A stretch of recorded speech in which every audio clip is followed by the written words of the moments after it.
अस्सलाम वालेकुम स्टूडेंट्स, मैं हूं अब्दुल कुद्दूस बेग, आपका फिजिक्स टीचर। स्टूडेंट्स, आज हम कंप्लीट करेंगे न्यूमेरिकल नंबर 2.6 एंड 2.7। तो लेक्चर को स्टार्ट करने के लिए चलते हैं व्हाइट बोर्ड की तरफ। स्टूडेंट्स, स्टार्ट करते हैं numerical number 2.6 which states that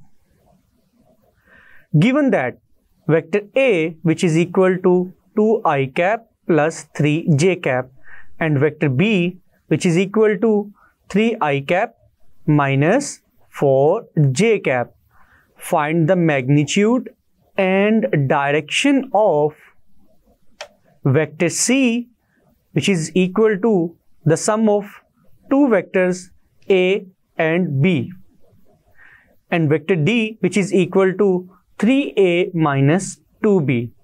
तो स्टूडेंट्स, इस न्यूमेरिकल में वेक्टर A गिवन है, वेक्टर B गिवन है। इन दोनों वेक्टर्स की मदद से हमने वेक्टर C का मैग्नीट्यूड और डायरेक्शन कैलकुलेट करनी है। सिमिलरली इन्हीं दोनों वेक्टर्स की मदद से हम वेक्टर D का मैग्नीट्यूड और डायरेक्शन कैलकुलेट करेंगे। तो स्टूडेंट्स, स्टार्ट करते हैं इस न्यूमेरिकल को। सबसे पहले हम डाटा लिखेंगे। तो students, we have only two vectors, vector A which is equal to 2i cap plus 3j cap and vector B which is equal to 3i cap minus 4j cap। Now students, data लिखने के बाद अगर हम to find की बात करें कि इस न्यूमेरिकल में हमने क्या फाइंड करना है, तो स्टूडेंट्स सबसे पहले हम वेक्टर C की बात करते हैं। हमें C का मैग्नीट्यूड चाहिए। मैग्नीट्यूड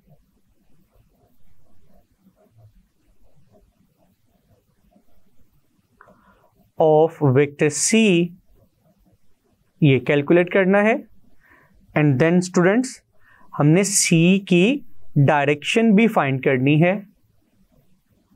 तो हम लिखेंगे direction of C is also unknown. और स्टूडेंट्स, अगर पार्ट बी की बात की जाए, पार्ट बी में हमने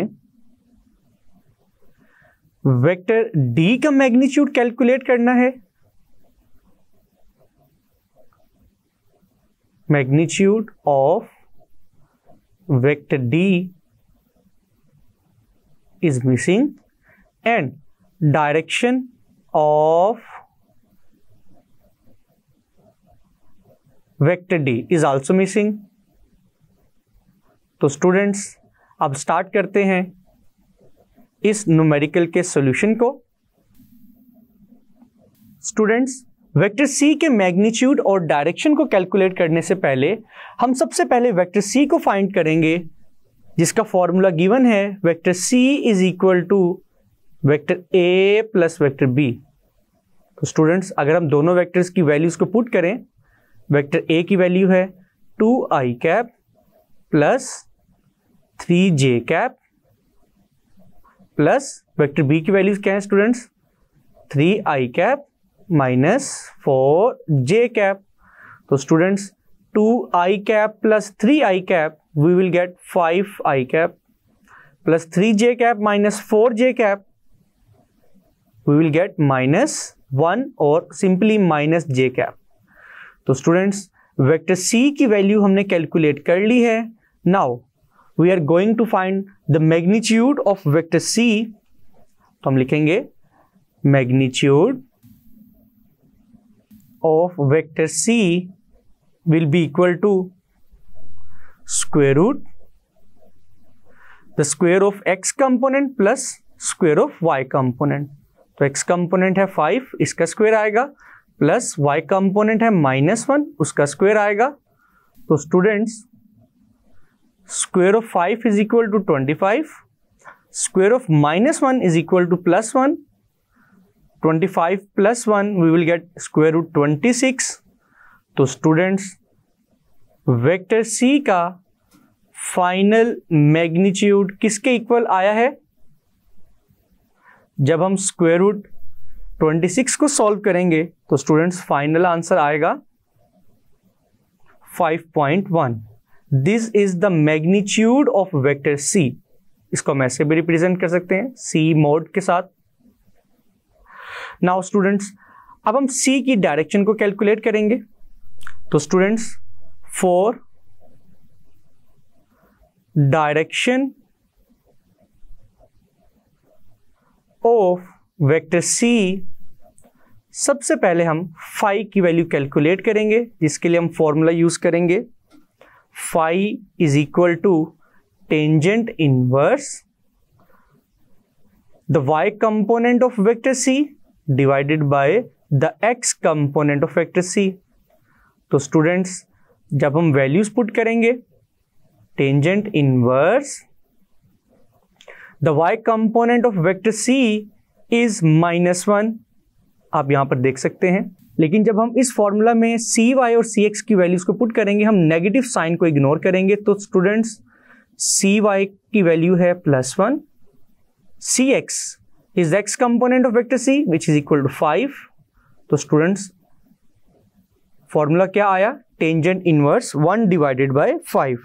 तो स्टूडेंट्स जब हम कैलकुलेटर की मदद से टेंजेंट इनवर्स 1 डिवाइडेड बाय 5 को सॉल्व करेंगे तो हमारा आंसर आएगा 11 डिग्री. स्टूडेंट्स ये तो फाई की वैल्यू है, लेकिन हमें तो चाहिए थीटा की value which is the direction of vector C. तो स्टूडेंट्स देखते हैं थीटा का फॉर्मूला किसके इक्वल आएगा. सबसे पहले हम देखेंगे कि x कंपोनेंट और y कंपोनेंट के साइन क्या हैं. तो स्टूडेंट्स आप देख सकते हैं वेक्टर C का x कंपोनेंट पॉजिटिव है, वेक्टर C का y कंपोनेंट नेगेटिव है. तो स्टूडेंट्स रिजल्टेंट वेक्टर C किस क्वाड्रेंट में लाई करेगा? जब x कंपोनेंट पॉजिटिव हो और y कंपोनेंट नेगेटिव हो, it is in fourth quadrant. तो स्टूडेंट्स फोर्थ क्वाड्रेंट के लिए हम थीटा का कौन सा फॉर्मूला यूज करेंगे? It is equal to 360 degree -5. तो स्टूडेंट्स थीटा की वैल्यू को कैलकुलेट करने के लिए हम 360 में से 5 की वैल्यू को सब्ट्रैक्ट करेंगे. तो students 360 degree -11 degree we will get 349 degree which is the final value of theta.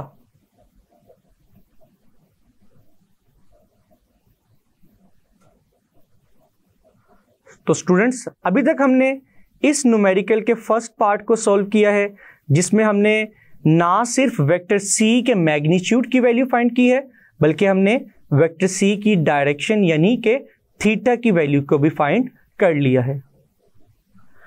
Now students similarly हम वेक्टर D के मैग्नीट्यूड और डायरेक्शन की वैल्यू को कैलकुलेट करेंगे. नाउ स्टूडेंट्स वेक्टर D के मैग्नीट्यूड और डायरेक्शन को कैलकुलेट करने से पहले हम सबसे पहले वेक्टर D को कैलकुलेट करेंगे, जिसका फॉर्मूला डाटा में गिवन है as vector D is given which is equal to 3a minus 2b. Now students अगर हम इस फॉर्मूला में वेक्टर a और वेक्टर b की वैल्यूज को पुट करें तो स्टूडेंट्स वेक्टर a की वैल्यू क्या है? Vector a is equal to 2i cap plus 3j cap minus 2 times vector b, और वेक्टर b की वैल्यू क्या है? 3i cap minus 4j cap. तो स्टूडेंट्स 3 ब्रैकेट के अंदर मौजूद दोनों वैल्यू से मल्टीप्लाई होगा. 3 to the 6 6i cap, 3 3 the 9 9j cap. Now students -2 bracket के अंदर मौजूद दोनों वैल्यू से मल्टीप्लाई होगा. Minus plus minus 2 3 the 6 6 -6i cap. Minus minus plus 2 4 the 8 j cap. Now students अब हम सिमिलर वैल्यूज को सॉल्व करेंगे। 6i cap minus 6i cap. तो स्टूडेंट्स दोनों वेक्टर्स का मैग्नीट्यूड तो सेम है लेकिन साइन ऑपोजिट है, तो ये दोनों एक दूसरे से कैंसिल होंगे, तो हम रिजल्टेंटली लिखेंगे 0i cap. Now students plus 9j cap plus 8j cap we will get plus 17j cap. तो स्टूडेंट्स यहां तक हमने वेक्टर डी को फाइंड किया है which is equal to 0i cap plus 17j cap. Now students अब हम vector D के मैग्नीट्यूड को कैलकुलेट करेंगे, तो हम लिखेंगे मैग्नीट्यूड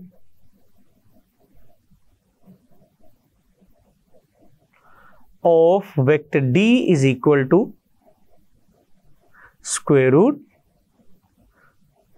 रूट के अंदर हम x कंपोनेंट का स्क्वायर फाइंड करेंगे, देन y कंपोनेंट का स्क्वायर फाइंड करेंगे।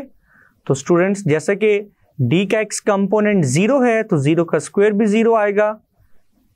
तो students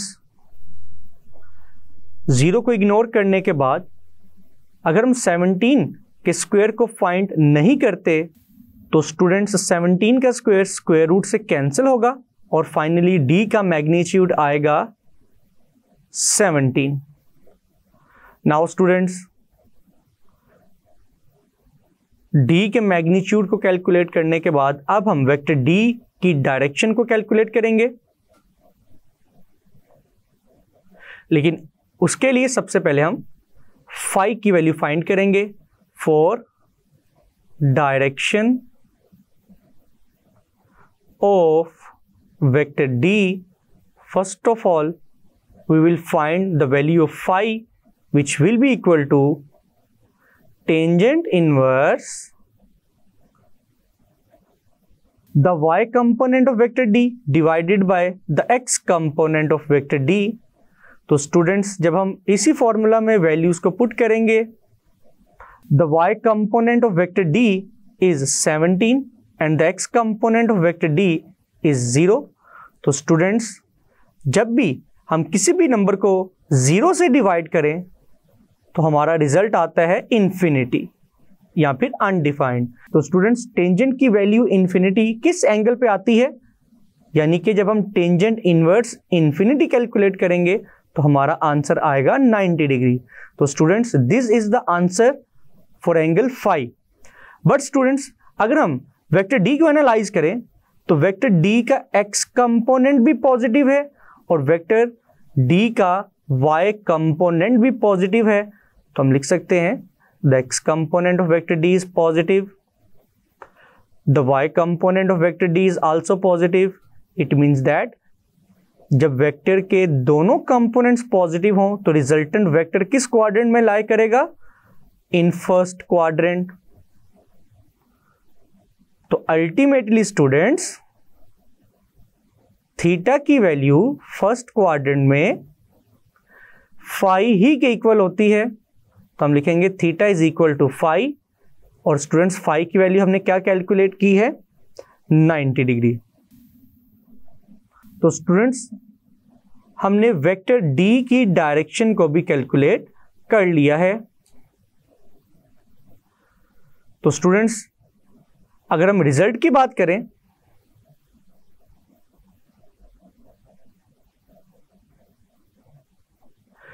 the magnitude of vector c is equal to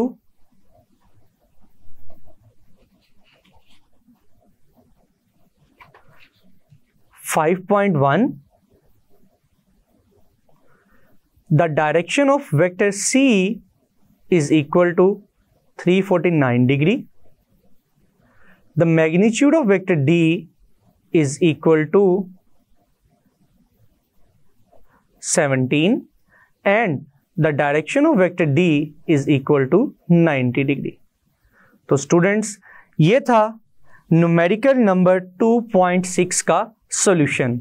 students start करते हैं numerical number 7 which states that find the angle between two vectors, vector a and vector b, vector A is equal to 5i cap plus j cap, but vector B is equal to 2i cap plus 4j cap.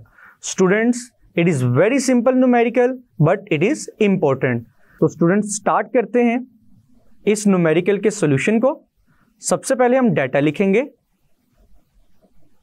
जैसे कि students आप देख सकते हैं, we have only two vectors, vector A and vector B. Vector A is equal to 5i cap plus j cap and vector B is equal to 2i cap plus 4j cap. Students, अगर हम to find की बात करें कि what is required in this numerical, we have to find the value of angle between vector A and vector B. तो students, अगर उस angle को हम थीटा से रिप्रेजेंट करें तो हम लिख सकते हैं we have to find the angle between vector A and vector B. और इसको हम किससे रिप्रेजेंट करेंगे? थीटा से. It is unknown. Now students, theta की वैल्यू को कैलकुलेट करने के लिए हम कौन सा फॉर्मूला यूज करेंगे? तो स्टूडेंट्स याद रखिएगा, जब भी टू वेक्टर्स गिवन हो और आपसे कहा जाए कि दोनों वेक्टर्स के दरमियान एंगल की वैल्यू कैलकुलेट करें, तो हम स्केलर और डॉट प्रोडक्ट का फॉर्मूला यूज करेंगे, which states that A dot B is equal to vector A का मैग्नीट्यूड, वेक्टर B का मैग्नीट्यूड, कोस थीटा. तो स्टूडेंट्स, अगर इस फॉर्मूला से हम कोस थीटा को सेपरेट करें तो हम लिख सकते हैं cos theta is equal to A dot B divided by magnitude of vector A and magnitude of vector B. तो स्टूडेंट्स, इस इक्वेशन को हम इक्वेशन 1 कह सकते हैं. तो स्टूडेंट्स, अगर आप इक्वेशन 1 को देखें तो इक्वेशन 1 हमें क्या कह रही है कि अगर हम कोस थीटा यानी कि थीटा की वैल्यू कैलकुलेट करना चाहते हैं तो हमें दोनों वेक्टर्स का डॉट प्रोडक्ट पता होना चाहिए और दोनों वेक्टर्स का मैग्नीट्यूड भी पता होना चाहिए. तो स्टूडेंट्स, सबसे पहले हम A डॉट B की वैल्यू कैलकुलेट करते हैं. A dot B is equal to 5i cap plus j cap dot 2i cap plus 4j cap. Now students, जैसा कि हमने डॉट प्रोडक्ट में ये चीज सीखी थी कि जब भी डॉट प्रोडक्ट लेंगे हम दो वेक्टर्स का, तो वेक्टर के x कंपोनेंट को दूसरे वेक्टर के x कंपोनेंट से मल्टीप्लाई करवाएंगे. तो स्टूडेंट्स, x कंपोनेंट की वैल्यू फर्स्ट वेक्टर में है 5, सेकंड वेक्टर में x कंपोनेंट की वैल्यू है 2, तो 5 मल्टीप्लाई बाय 2 10. और स्टूडेंट्स, i डॉट i की वैल्यू 1 होगी, उसको लिखने की जरूरत नहीं है. सिमिलरली स्टूडेंट्स, अगर फर्स्ट वेक्टर के j कंपोनेंट की बात की जाए यानी कि y कंपोनेंट की बात की जाए तो उसके साथ कुछ नहीं लिखा हुआ, तो इट मींस दैट कि j कंपोनेंट की वैल्यू क्या है 1. और अगर सेकंड वेक्टर की बात की जाए तो y कंपोनेंट की वैल्यू क्या है 4, तो 4 1s the 4, j dot j 1 आएगा. तो students, 10 plus 4 is equal to 14. तो यहां तक हमने A डॉट B की वैल्यू कैलकुलेट की है. नाउ स्टूडेंट्स, अब हम वेक्टर A के मैग्नीट्यूड को कैलकुलेट करेंगे, which will be equal to square root. Then we will find the square of x component plus the square of y component. तो students, vector A का magnitude आएगा √26. और students, अगर हम √26 को फर्दर सॉल्व करें तो हमारा आंसर आएगा 5.1. नाउ स्टूडेंट्स, सिमिलरली हम वेक्टर B के मैग्नीट्यूड को कैलकुलेट करेंगे. वेक्टर बी का मैग्नीट्यूड आएगा b is equal to square of 2 plus square of 4। तो स्टूडेंट्स b का मैग्नीट्यूड आएगा square root 4 plus 16, square root 4 plus 16 is equal to 20। और अगर हम 20 को फर्दर सॉल्व करें तो हमारा फाइनल आंसर आएगा 4.5। नाउ स्टूडेंट्स अब हम a डॉट बी की वैल्यू, वेक्टर a के मैग्नीट्यूड की वैल्यू और वेक्टर b के मैग्नीट्यूड की वैल्यू को इक्वेशन 1 में पुट करेंगे। तो by putting the values in equation 1 हम लिख सकते हैं cos theta is equal to a dot b is equal to 14 divided by magnitude of a is equal to 5.1 and magnitude of b is equal to 4.5। तो students जब हम इस सारी fraction को सॉल्व करेंगे तो हमारा फाइनल आंसर आएगा 0.61 which is equal to cos theta. लेकिन स्टूडेंट्स इस न्यूमेरिकल में तो हमने थीटा की वैल्यू कैलकुलेट करनी है। तो स्टूडेंट्स थीटा की वैल्यू कैलकुलेट करने के लिए हम cos को इक्वल की दूसरी तरफ शिफ्ट करेंगे और cos बन जाएगा cos इनवर्स। तो स्टूडेंट्स अगेन जब हम कैलकुलेटर से cos इनवर्स 0.61 की वैल्यू कैलकुलेट करेंगे तो थीटा का फाइनल आंसर आएगा 52 degree. It means that students दोनों वेक्टर्स वेक्टर a और वेक्टर b के दरमियान एंगल थीटा की वैल्यू है 52 डिग्री।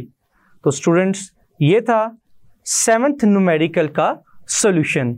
जी स्टूडेंट्स मैं उम्मीद करता हूं कि आज के दोनों न्यूमेरिकल्स आपको बहुत अच्छे से समझ आए होंगे। इनको अच्छे से प्रिपेयर कीजिएगा। मिलते हैं नेक्स्ट लेक्चर में। अल्लाह हाफिज।